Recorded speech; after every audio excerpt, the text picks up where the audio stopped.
All right, I'm here to talk to you about the ideal gas law lab. And specifically in this part of the pre-lab lecture, I'm addressing a few of the theoretical issues raised by the lab itself, starting with what in the world is an ideal gas? Well, an ideal gas is one that obeys the kinetic molecular theory. And under conditions that we experience in everyday life, you'll find that gases obey the kinetic molecular theory and function as ideal gases. So let me finish writing kinetic molecular theory. So let's look at the kinetic molecular theory.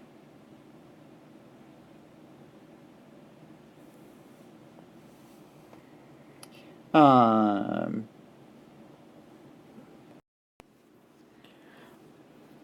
right.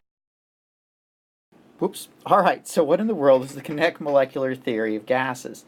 The kinetic molecular theory of gases is phrased lots of ways. Like your lab manual, I think, has one of the longest lists of postulates for the kinetic molecular gases that I've ever seen. Definitely read those postulates from your pre-lab so that you can answer some of those pre-lab questions. I'm here to tell you the heart of the matter and what you really need to know to perform the lab. The first part of the kinetic molecular theory of gases says that the volume of gas particles is negligible compared to the volume the gas occupies. When we talk about the volume of a gas, we're talking about the volume the gas occupies. For example here, sorry, I'm getting a little bit of a lag in my machine here. The volume of gas particles is negligible compared to the volume the gas occupies. Let's draw a little container here. When we talk about the volume of a gas, we're really talking about the volume of the container the gas is in. So I've got a container here, and inside that container I have a bunch of gas particles. Well, if the gas particles were all smashed up against each other, touching, they might only take up that much of the volume. However, because those gas particles are moving around this much larger container, we describe the volume of the gas as the volume of the container. In reality, the volume of these little pebbles here is much, much smaller than the volume of the container. It's kind of like if I described your volume not by the clothes size you wear, but by the size of your apartment. Right? When we talk about the volume of a gas, we're talking about the volume that the gas particles have to move around in. The volume the gas particles have to move around in is so much larger than the gas particles that when we consider the volume of a gas, we don't even consider the volume of the particles. Long story short, this part of the kinetic molecular theory means that under ideal conditions, gas particles are infinitely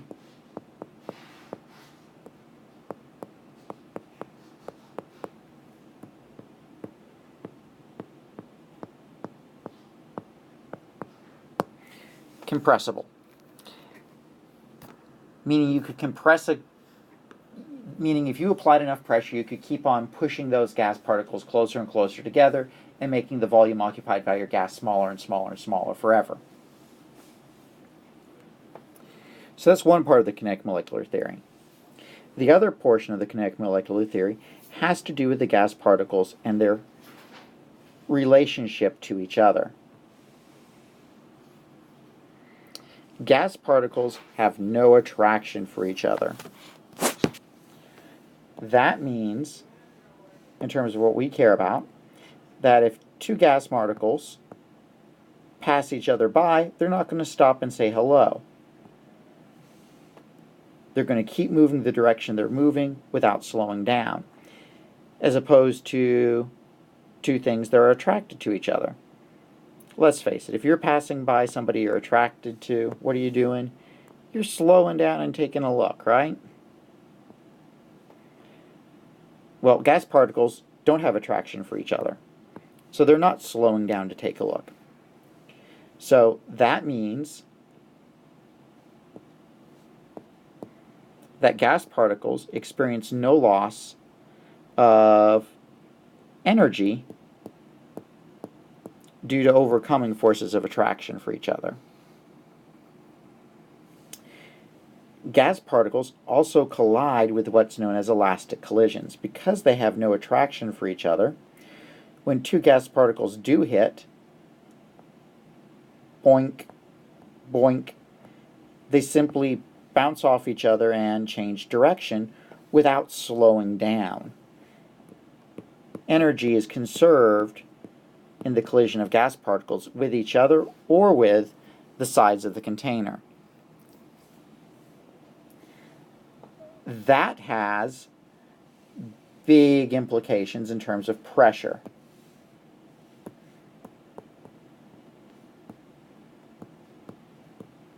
The pressure exerted by a gas is caused by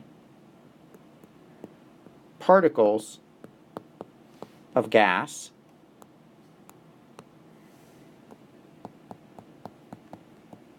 hitting the sides of the container.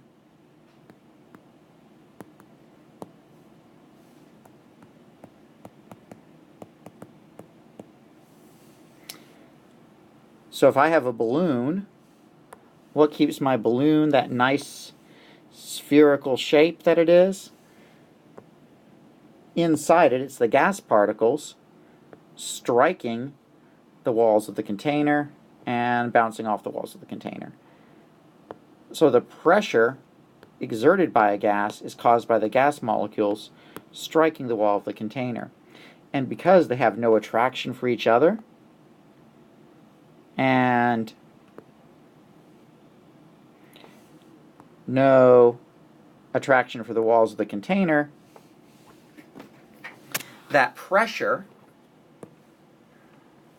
will remain constant as long as you don't change another factor, such as temperature or the volume itself.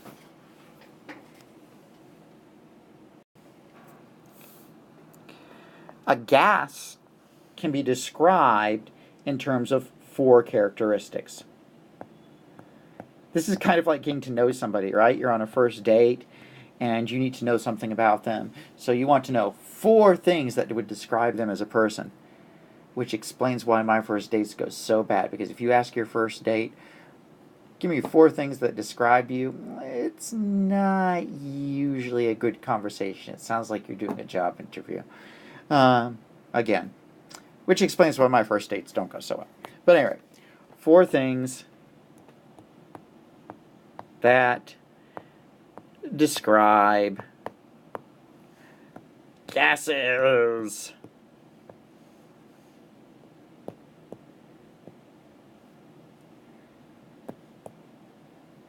The first thing that described a gas is pressure.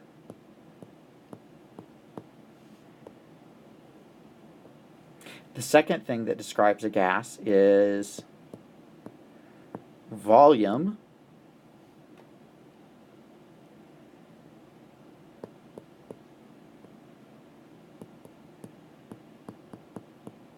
The next thing that describes a gas is the number of particles. And how do we measure quantity in chemistry? We measure it with moles. And in gas laws, we use the lowercase letter n to represent the number of moles of gas. And then the last thing that is used to describe a gas is temperature.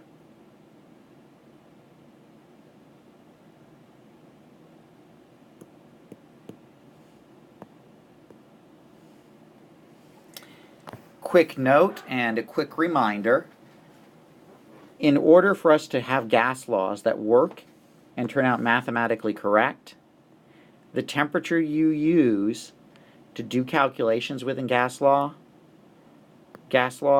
must be in Kelvin. Now, in lab, you'll always collect your temperature in Celsius, but it really has to be in Kelvin. A quick refresher is that your temperature in Kelvin is equal to your temperature in Celsius plus 273.15.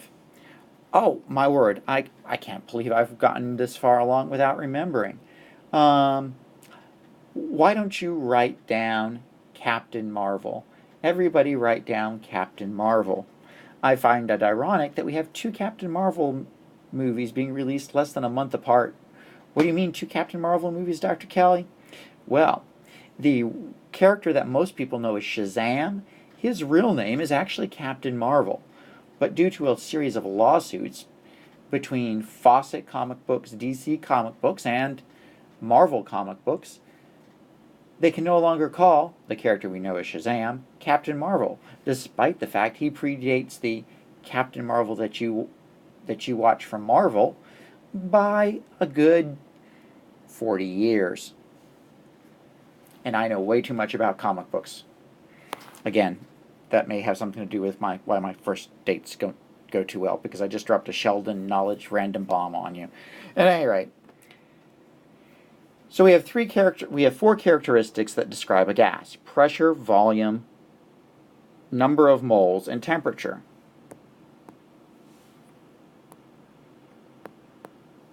All of these 4 characteristics are interrelated.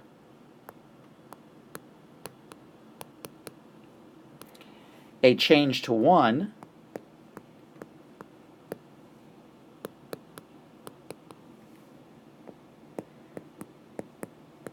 affects the other 3.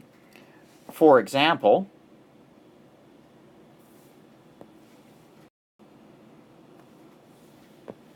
we said that pressure, I have my wall here, is caused by particles hitting the wall of a container.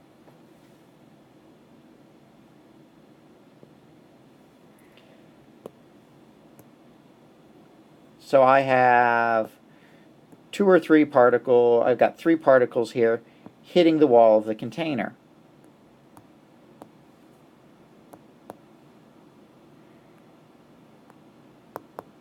What happens if I add more particles? Well, let me ask you this. In the old days, when they wanted to stone people to death, did they use one big boulder or a bunch of little rocks? They used a bunch of little rocks, right? Because the more rocks you throw, the more it hurts. Same way for pressure. If we doubled our number of gas particles, what do you think would happen to our pressure?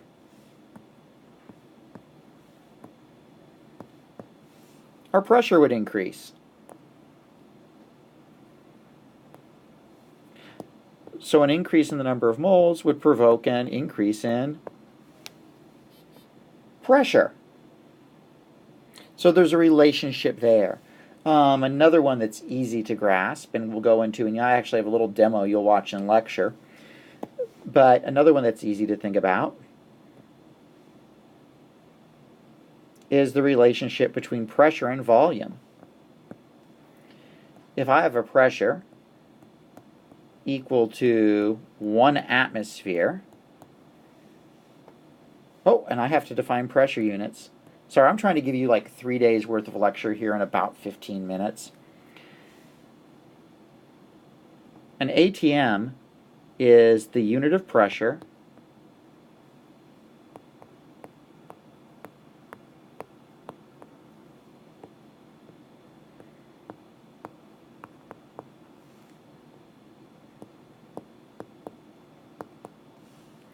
equal to Earth's atmospheric pressure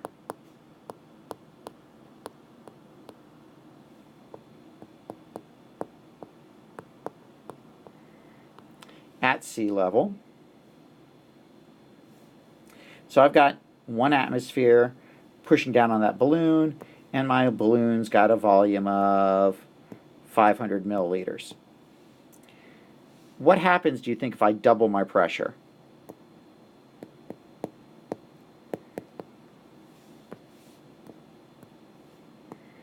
I'm increasing the force pushing on that balloon.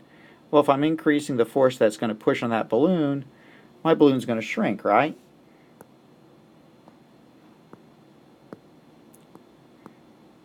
And get smaller. So we could say that pressure and volume are inversely related. And I can go through all these other variables. The point is that these pressure, number of moles, volume, temperature, they're all interrelated. You change one, you change the other.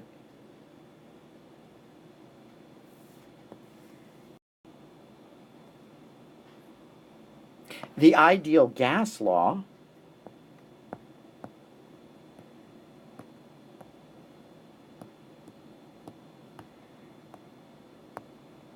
defines the relationship between these four factors. The ideal gas law says that for a gas, its pressure times its volume divided by its number of moles divided by temperature is equal to a constant.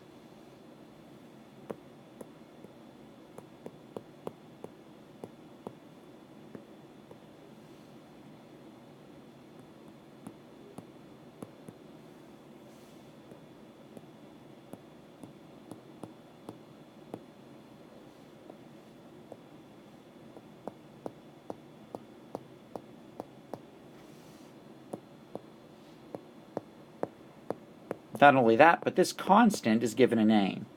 It's referred to as the gas constant. And during your time in chemistry, if you go on, you'll actually learn several different numbers for that gas constant depending on what units you use. For this class, you're going to lock your units in for your ideal gas law.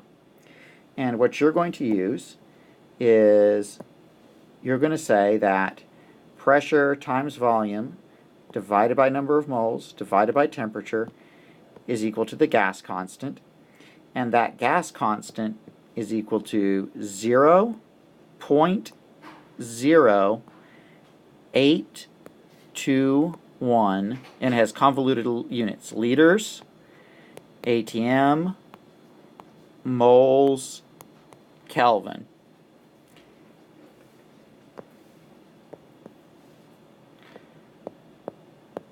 If you're in my lecture class, you've got to know that value.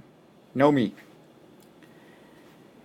Your units, because you're only wanting to memorize this one value for your gas constant, that locks the units in you can use in this formula. For number of moles, you have to use, well, number of moles. For temperature, you have to use Kelvin.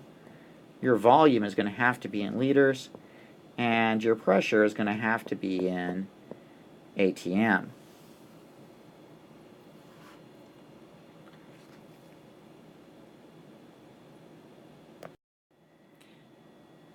In this experiment, you're going to collect a number of moles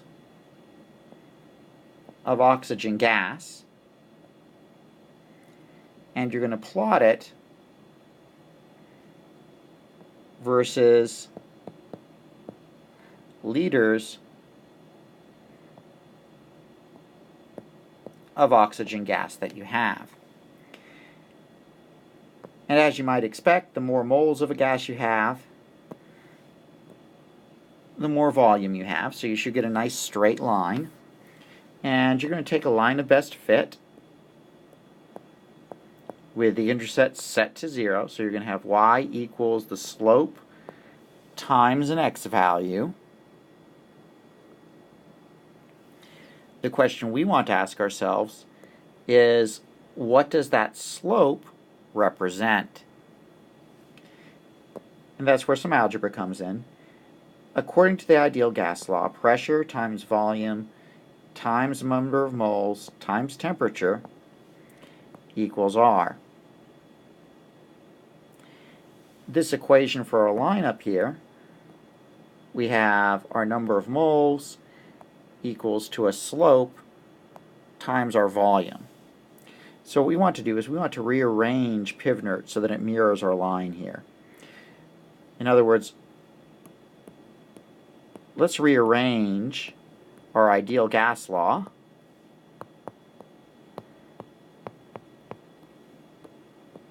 to solve for n.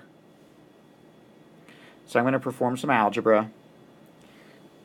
So I've got PV equals, I'm multiplying both sides by my NT. Need to make some more room here. Continuing with my algebra. I want to get n by itself. So now I have to divide by my TR. So I've got PV divided by TR equals n. Now I look at my formula for my line up here. See it up here? I've got n equals to V times m. So that must mean that pressure divided by temperature divided by R is equal to my slope. So the slope of my line is equal to pressure divided by temperature divided by R. Now if I wanted to have more fun with algebra, I can solve this equation right here for R. And that's really what you're doing in today's experiment. So now you're solving for R in terms of m. So right now R is on the bottom. So you've got to bring it up top. So you've got Rm equals P divided by T. So R would equal your pressure divided by temperature divided by your number of moles.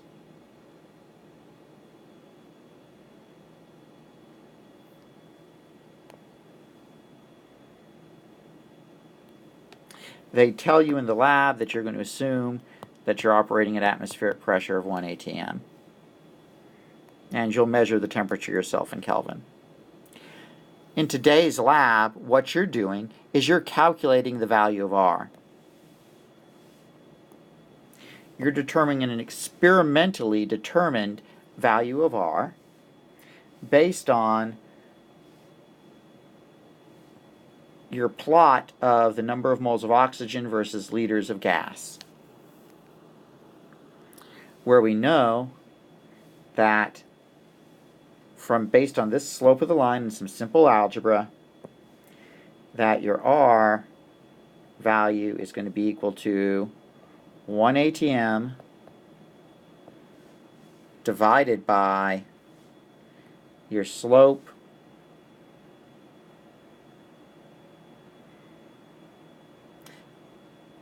divided by your temperature, where the slope is the slope from your graph. The math can become rather laborious and repetitive for this lab, particularly considering you may not have done all your gas law homework yet. So I have set up an Excel template to help you with the math. If you just punch the stuff into the Excel template, you'll get all the values you'll need. I've got another video just showing you how to do the template. Let's go with, I'm trying to think of the worm guy. Who's the worm that goes in? Can't remember the worm. Let's go with Mr. Tawny. You have to be a really old school Shazam fan to know who Mr. Tawny is. Everybody write down Mr. Tawny. T-A-W-N, and I'm probably misspelling it, Y. Why? Because I care.